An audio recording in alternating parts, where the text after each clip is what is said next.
Hi friends, అందరికీ నమస్తే అండి. Welcome back to our channel జైనర్ స్టార్టెక్. ఫ్రెండ్స్, మీ ఏరియాలో మీరు ఆధార్ ఎన్రోల్మెంట్ సర్వీస్ స్టార్ట్ చేయాలని చూస్తున్నారా? సో మరి దానికి సంబంధించి ఏ విధంగా అప్లై చేసుకోవచ్చు, ఎక్కడ అప్లై చేయాలి, ఏమేమి సర్టిఫికేట్స్ కావాలని ఆలోచిస్తున్నారా? సో డోంట్ వరీ అండి, ఈ వీడియోలో మనం ఫుల్ డీటెయిల్స్ తెలుసుకుందాం. Okay. So friends, first of all మనం ఆధార్ సర్వీస్ సెంటర్ స్టార్ట్ చేయాలి అంటే మన దగ్గర వచ్చేసి Aadhaar supervisor and Aadhaar operator certificate, ఈ రెండింటిలో ఏదైనా ఒక సర్టిఫికేట్ అనేది కంపల్సరీగా మనకు ఉండాలి friends.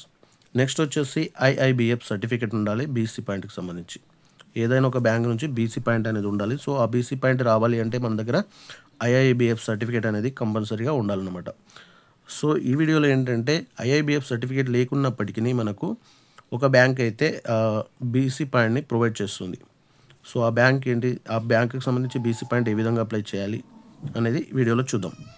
So friends, video start చేయడం ముందు ఇప్పటివరకు మన ఛానల్ సబ్స్క్రైబ్ చేసుకునే వాళ్ళు వెంటనే ఛానల్ సబ్స్క్రైబ్ చేసుకోండి. అలాగే వీడియో నచ్చితే లైక్ చేయండి, షేర్ చేయండి. ఫ్రెండ్స్, మీకు కనుక IIBF certificate and Aadhaar supervisor are Aadhaar operator certificate లేనట్లయితే ఏ విధంగా అప్లై చేసుకోవాలని మీకు డౌట్ ఉంటే కామెంట్ బాక్స్లో కామెంట్లో how to apply Aadhaar supervisor and Aadhaar operator certificate అని చెప్పేసి కామెంట్ చేయండి, లేదా ఐఐబిఎఫ్ అని చెప్పేసి కామెంట్ చేయండి. దేనికి సంబంధించి ఆ వీడియో నెక్స్ట్ ఫర్దర్గా మీ రిక్వైర్మెంట్ ప్రకారం వీడియో స్టార్ట్ చేస్తాను. ఓకే అండి. So let's go to the topic. So ముందుగా మీ యొక్క ఫోన్లో లేదా ల్యాప్టాప్లో అయినా డెస్క్టాప్లో అయినా క్రోమ్ బ్రౌజర్ ఓపెన్ చేయండి. ఓపెన్ చేసిన తర్వాత క్రోమ్లో న్యూ ట్యాబ్ ఓపెన్ చేసుకోండి. ఓకే. ఓపెన్ చేసిన తర్వాత సెర్చ్ బార్లో ఐఐపిబి బీసీ పాయింట్ అని టైప్ చేయండి. సో ఇక్కడ చూడండి, నేను ఇక్కడ ఆల్రెడీ టైప్ చేసి పెట్టాను అనమాట, ఐపీపీబీ బీసీ పాయింట్ అని చెప్పేసి. ఓకే, మీరు కూడా ఈ విధంగా టైప్ చేసేయండి. టైప్ చేసి ఎంటర్ చేయండి. ఎంటర్ చేయగానే మీకు ఇక్కడ 2 లింక్స్ అయితే రావడం జరిగింది ఫ్రెండ్స్. ఒకటి ఇండియా పోస్ట్ పేమెంట్ బ్యాంక్ అని చెప్పేసి, నెక్స్ట్ వచ్చేసి business correspondent India Post Payment Bank అని చెప్పేసి. సో ఇక్కడ మీరు దీంట్లో చూసుకుంటే IIPB, okay, IIPB POSA linkage digital life certificate domestic money transfer CELC services. So CELC services అంటే లైక్ ఆధార్ సర్వీసెస్ అన్నమాట. Okay, child enrolment Aadhaar services. Okay, so దీన్ని మనం ఏ విధంగా అప్లై చేయాలని చెప్పేసి ఇప్పుడు నేర్చుకున్నాం. సో ఏదైనా ఒక లింక్ పైన క్లిక్ చేయండి. నేను ఫస్ట్ లింక్ పైన క్లిక్ చేస్తున్నాను. ఓకే ఫ్రెండ్స్, చూడండి, ఫస్ట్ లింక్ పైన క్లిక్ చేయగానే మనకి ఇక్కడ హెడ్డింగ్స్ అయితే చూడండి ఒకసారి. India Post Payment bank invites applications for appointment of individual business correspondents. Okay, so India Post Payment bank అనేది అప్లికేషన్స్ వచ్చి తీసుకుంటున్నారు. దేనికి వచ్చేసి బిజినెస్ కరస్పాండెంట్స్ అపాయింట్మెంట్కి సంబంధించిన అప్లికేషన్స్ అయితే ఇన్వైట్ చేస్తున్నారు అని చెప్పేసి హెడ్డింగ్ అయితే ఇవ్వడం జరిగిందనమాట. ఓకే, సో దీంట్లో ఏమేమి సర్వీసులు ఉంటాయి అంటే మనకి వచ్చేసి డెలివరింగ్ బ్యాంకింగ్ సర్వీసెస్ అనమాట. అండ్ ఈ సర్వీస్ చేస్తూ ఉన్న క్రమంలో ఎవరైతే ఎక్కువ ట్రాన్సాక్షన్ చేస్తారో వాళ్ళకు వచ్చేసి ఈ చైల్డ్ ఆధార్ ఎన్రోల్మెంట్ సర్వీస్ అనేది ఇవ్వడం జరుగుతుందన్నమాట.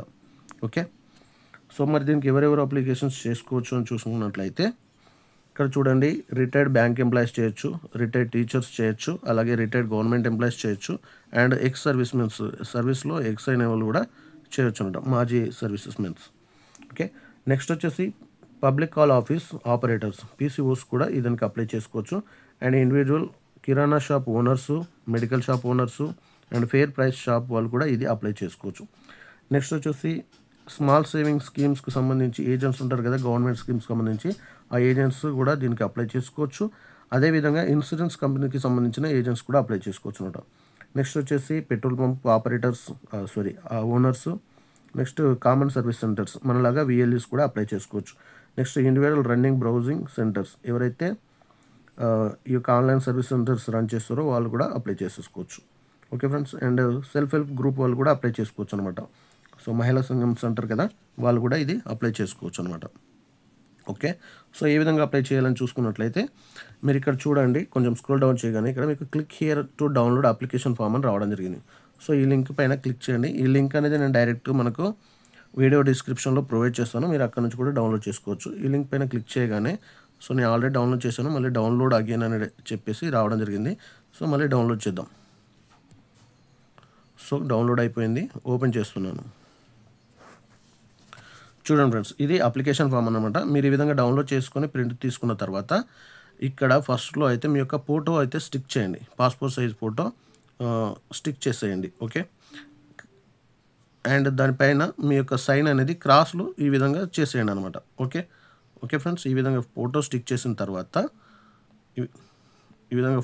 చేసిన తర్వాత ఇక్కడ సైన్లో మీ యొక్క సైన్ అనేది చేసేయండి ఈ విధంగా. రైట్, చేసిన తర్వాత ఇక్కడ చూడండి న్యూ అని అడుగుతున్నది కదా, ఇక్కడ న్యూ ఆర్ ఎగ్జిస్టింగ్ అని అడుగుతున్నది. మీరు పాత వాళ్ళు అయితే ఎగ్జిస్ట్ అని పెట్టుకోవచ్చు, న్యూ అంటే న్యూ అని పెట్టుకోవచ్చు. సో మనం ఇప్పుడు కొత్తగా అప్లికేషన్ చేసుకుంటున్నాం కాబట్టి న్యూ అని పైన టిక్ మార్క్ చేసేయండి. నెక్స్ట్ వచ్చేసి ఇక్కడ మీ యొక్క నేమ్ ఎంటర్ చేసేయండి ఈ గల్లాలో.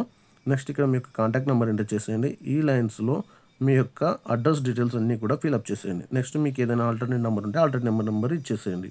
ఓకే ఫ్రెండ్స్, దీని తర్వాత ఇక్కడ మీ యొక్క పాన్ నెంబర్ ఎంటర్ చేయండి. ఇక్కడ మీ యొక్క మెయిల్ ఐడి ఎంటర్ చేయండి. ఇక్కడ మీ యొక్క లాటిట్యూడ్ లాండిట్యూడ్. సో మీరు క్రోమ్లో కానీ లేదా మొబైల్లో కానీ మ్యాప్ ఓపెన్ చేసిన తర్వాత అక్కడ మీకు మ్యాప్లో మీ యొక్క లొకేషన్ సెర్చ్ చేస్తే లాటిట్యూడ్ అండ్ లాంగిట్యూడ్ అనేది షో చేయడం జరుగుతుంది. అది ఇక్కడ ఎంటర్ చేసేయండి. సో నెక్స్ట్ చూసుకుంటే ఇక్కడ మీ యొక్క ఫాదర్ నేమ్ అన్నమాట. ఓకే, ఇక్కడ మీ యొక్క మదర్ యొక్క మేడెన్ నేమ్, సో మీ అమ్మమ్మ వాళ్ళ ఇంటి పేరు. సో ఫాదర్ నేమ్లో వచ్చేసి ఫస్ట్ నేమ్ ఎంటర్ చేయాలి, లాస్ట్ నేమ్ ఎంటర్ చేయాలి, మిడిల్ నేమ్ ఎంటర్ చేయాలి, లాస్ట్ నేమ్ ఎంటర్ చేయాలి. ఒకవేళ మిడిల్ నేమ్ లేనట్లయితే డైరెక్ట్గా లాస్ట్ నేమ్ ఎంటర్ చేసేయండి.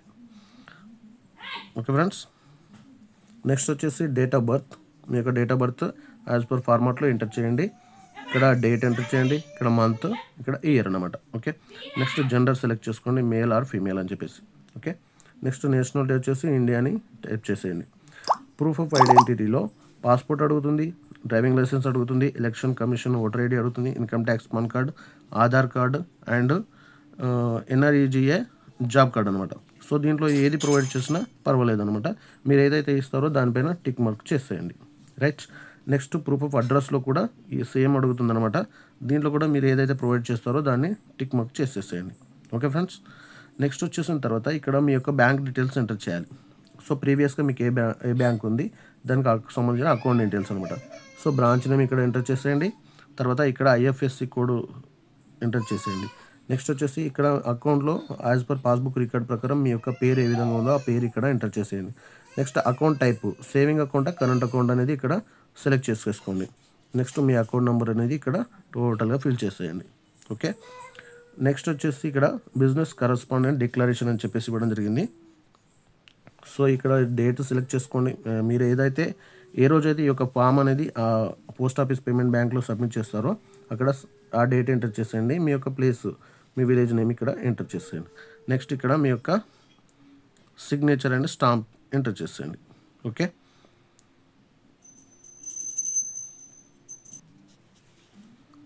ఓకే ఫ్రెండ్స్, సో నెక్స్ట్ ఇక్కడ ఫామ్ నెంబర్ 60 ఉంది కదా, ఈ ఫామ్ నెంబర్ 60 వచ్చేసి బ్యాంక్ వాళ్ళే ఫిల్ చేస్తారన్నమాట. సో బ్యాంక్ వాళ్ళు ఫిల్ చేసేసి ఇక్కడ వాళ్ళ యొక్క సిగ్నేచర్ అనేది చేసి వాళ్ళ ప్రాసెస్ అయితే స్టార్ట్ చేస్తారనమాట. ఓకే, సో ఈ విధంగా మనం ఈ ఫామ్ అయితే ఫిల్అప్ చేసేయచ్చు. ఫిల్ చేసిన తర్వాత ఇక్కడ మీరు నోట్లో చూడొచ్చు list of documents please see overleaf అని చెప్పేసి ఇవ్వడం జరిగింది. సో లిస్ట్ ఆఫ్ డాక్యుమెంట్స్ ఇక్కడ మనకు ప్రొవైడ్ చేశారు చూడండి. ఇవన్నీ కూడా లిస్ట్ ఆఫ్ డాక్యుమెంట్స్ అనమాట. మన దగ్గర ఏమేమి ఉండాలి, ఏమేమి కావాలని చెప్పేసి ఒకసారి మీరు చూడొచ్చు డిక్లేర్గా. ప్రూఫ్ ఆఫ్ ఐడెంటిటీ వచ్చేసి మనకి ఇక్కడ ఇందాక మనం చూసినట్లు passport, driving licence, PAN card, Aadhaar card, job card and ఏదైనా ఒకటి ఇవ్వచ్చు. అలాగే ప్రూఫ్ ఆఫ్ అడ్రస్లో వచ్చేసి certificate licence issued by municipal authorities under shops, establishments, sales and servicemens tax, income tax department and CST VAT certificate. So ఇవి కూడా provide చేస్తాను అనమాట. ఓకే, నెక్స్ట్ ఇక్కడ చూసుకున్నట్లయితే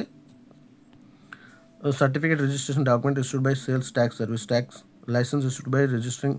సో ఇవన్నీ కూడా మీరు చూసుకోండి. సో ఇందులో ఏదైనా మీకుంటే అది ఇచ్చేయచ్చు. బట్ మనం ఇందాక చూసినట్లుగా Aadhaar card, PAN card, voter card, passport, driving licence, so job card ఏదైనా సరే మనం ఇక్కడ ప్రొవైడ్ చేయొచ్చు అన్నమాట. ఓకే అండి, రైట్. సో ఈ విధంగా ఈ ఫామ్ ఫిల్అప్ చేసిన తర్వాత మనం మీ దగ్గరలో ఉన్నటువంటి పోస్ట్ ఆఫీస్ పేమెంట్ బ్యాంక్ అయితే వెళ్ళి ఈ ఫామ్ అయితే సబ్మిట్ చేసి రావాల్సి ఉంటుంది. వాళ్ళు ఫర్దర్గా ప్రాసెస్ చేసి మీకు వితిన్ డేస్లోనే వాళ్ళు కాల్ చేయడం అనేది జరుగుతుందన్నమాట.